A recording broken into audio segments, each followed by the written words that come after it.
Hello and welcome to another installation of color commentary where we show you a speed paint of a drawing related to our D&D game and we talk over it, talk about a subject relating to it, and I interview my fellow players. Today we have Jolly, who is the artist of this piece and also the player of Maddie, the cute yellow one in the middle of the drawing. Uh, yeah, and today we're just going to be talking about sort of the design choices that went into making Maddie and her family. Um, if you're interested in more of what we have to offer, we also play video games and stream our D&D and other tabletop games and save them to YouTube and podcast sites. So, if you're interested in the channel as a whole, there's our YouTube, there's our Twitch, also called Dice Functional, and there's our Twitter at Dice Functional with an underscore at the end. That's where you can find us. And if you liked this video, feel free to check out the rest of our YouTube and hit that subscribe button, leave a like, etc. But yeah, that's enough of an intro. So let's get started, and I will hit play now. So, Jolly, why don't we start off just talking about the design choices that you made? You can either start with like Maddie and talk about them individually, or you can talk about them as like a family unit because they all kind of share a theme as well, which we'll get into, I'm sure. Uh, for Maddie's? Well, obviously her outfit is currently the third one at the moment, so she changed a lot during the sessions. Well, considering that mainly she wears dresses in most of her outfits and Madeline earrings with a bit of like brown and yellow color scheme to it. Yeah, because you, yeah, she has evolved a little bit in design, but sort of the theme has carried through it the whole way, and it's got a little bit of like a magical girl chef kind of thing, but also your love for food and bakery items really shines through. Most obviously with the Madeline jewelry and the giant chef hat, but um. Hey. I know she's based on a Madeline. That is it's painfully obvious. I think um when I had to design her for before the session 5 or something, the I didn't really had a character design in mind, but I think during the time when I was eating something was just Madeline. You're just eating Madeline cookies I and you're like, "This is good." I just literally had a box of Madelines next to me, and I wanted to design a character based on that, which is not so bad, I think. No, I love that. I don't think I actually knew that's why you chose Madeline. It's Oh just yeah, no, it's funny. I literally was just eating Madelines, and then it was like a last minute decision. Hey, it worked out. It did. I know her kind of chef hat. I remember you saying once that it's sort of reminiscent of like a halo on purpose. 'Cause it's In so a way, big. yeah. It's just like I didn't want to make her obviously um like what was it? The Asimar trait of Yeah. having a halo. And obviously for a person that has been raised mainly by a human father, doesn't know much about her Asmar traits at all.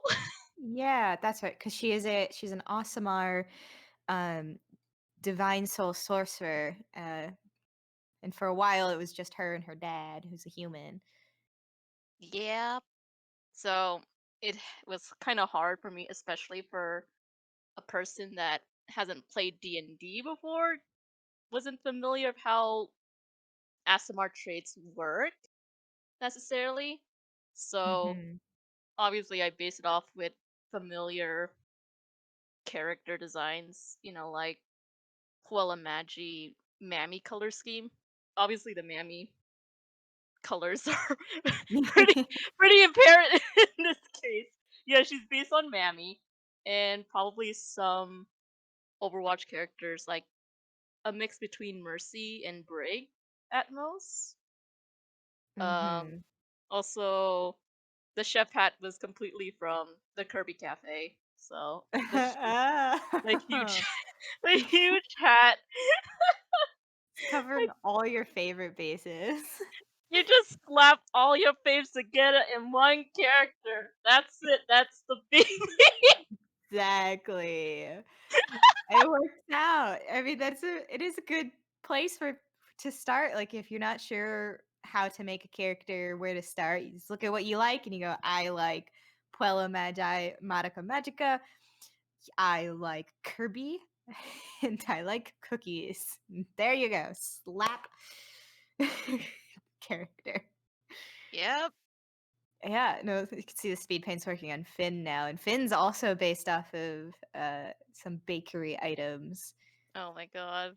That that man has been through many stages of grief right here. He used to have a mustache, but what happened to it? Got shaved off completely. It was hideous, but we loved it. See, the only thing I drew that mustache for a reason was to make him look like an unattractive dad, and then it attracted one person in particular. Hell yeah. No. But anyway, no. What was it? Instead of like because Maddie is based off of a Madeline, right? Um, Mhm. Finn is based off of a pastry called a financier, which is like a rectangle almond pastry. So Yeah. it's it's pretty much like the a similar Madeline cookie, except it's a different shape. And usually his glasses are the shape of a financier, which are rectangle, which is why the shape are also there. He's just Yeah. he's based off of that pastry so much. Oh, I love that detail though, because I hadn't noticed it before. When you told me, I was like, "Oh my god!"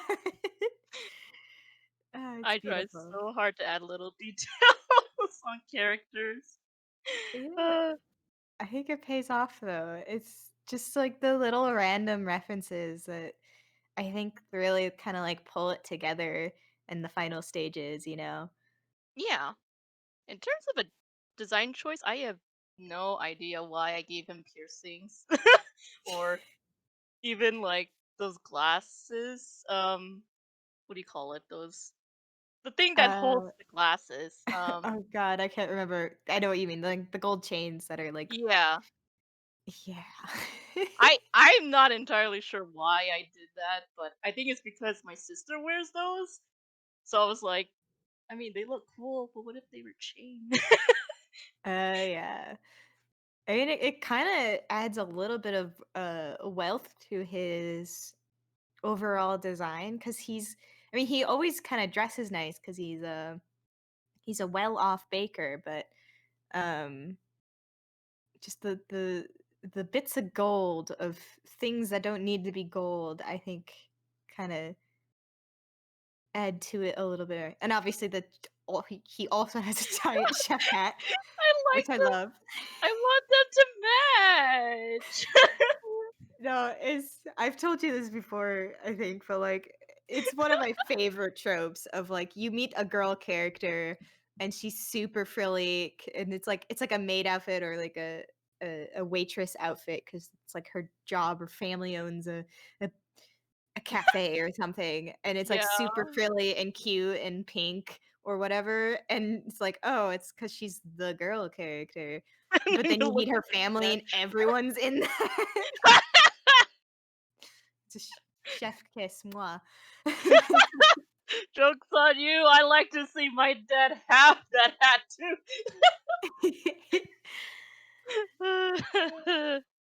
Yeah.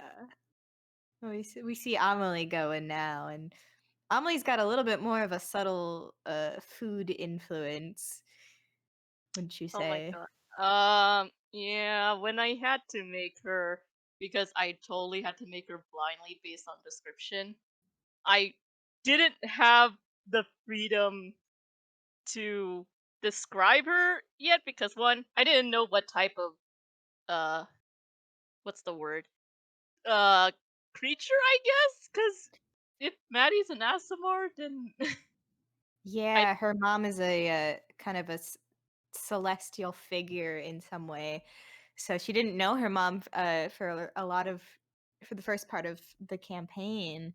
yep, I had no idea what her mom was based on. So I gave Connor the freedom to be like, "Hey, I don't know what she is, nor I don't know where she is. I guess figure that out." Because, like I said, this is based on solely that I don't know how D&D works, and obviously, I didn't know she was a Gala. I think that was totally on Connor, um, on what Amelie was, and I based it off of the description of what he told me: blue eyes, blonde hair, tall, bronze skin, and really buff. That was the description again. I was like, "Alright, okay, that is mom." Like, I have no idea. He told me not to name her after food, and I was like, "Okay, how do I go around this without naming it directly from food, right?" And Emily? also from the movie Amelie. Yes. She breaks egg with spoon. Egg with spoon. Oh, yeah. Yeah, but She breaks there's a particular scene in Amelie where she breaks a creme brulee with a spoon. So the she's based off of a creme brulee. yeah. Her color scheme. Yeah, she's a creme brulee. Well, the blue part was just like, where does the blue come from? It's the blueberries. If that's what people want. You add blueberries on creme brulee sometimes, okay? That's Hell literally yeah. the blue part. Speaking of the names, watching the surname come up, I was like, Oh Connor, my because you asked me for ideas for Maddie's surname, and I was like, obviously call her Baker.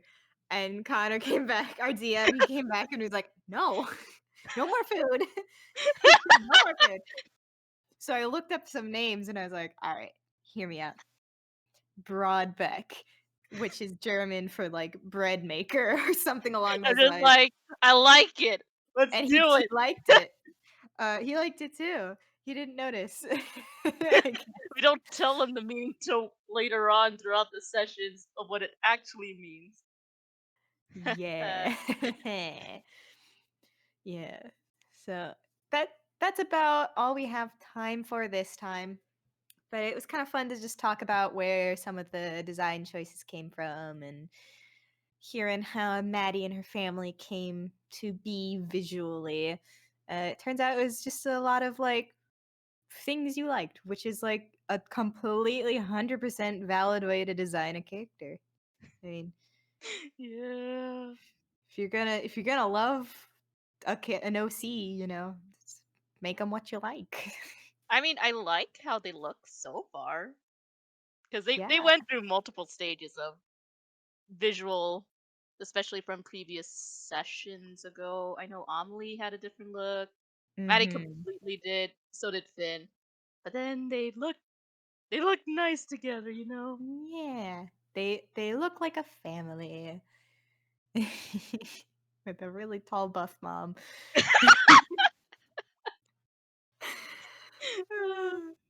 Well, that'll be it for today, folks. Thank you so much for taking the time to watch our little color commentary. If you are interested in these characters, once more, we stream our D&D sessions every Saturday, and we archive these sessions to YouTube as a video and to your favorite podcast as audio only. So very accessible. Um, but we hope you enjoyed. If you did, please consider subscribing, dropping a like. But yeah, we'll See you next time. Bye bye now.